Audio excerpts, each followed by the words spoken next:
السلام علیکم۔ کراچی کے نجی اسکول میں جنریٹر کے دھوئیں سے 22 بچے بے ہوش، ذمہ دار کون؟ والدین ہوشیار ہو جائیں، انتہائی افسوسناک خبر آ گئی۔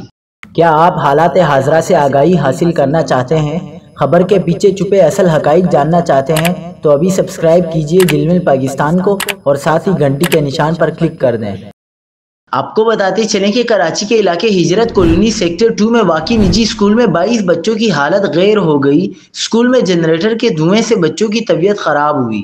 واقعے کے بعد S H O civil line Shahid Khan police کی نفری کے ساتھ پہنچ گئے اور ایدی ایمبولینس اور رضاکار جائے وقوع پر موجود اور امدادی سرگرمیاں جاری ہیں۔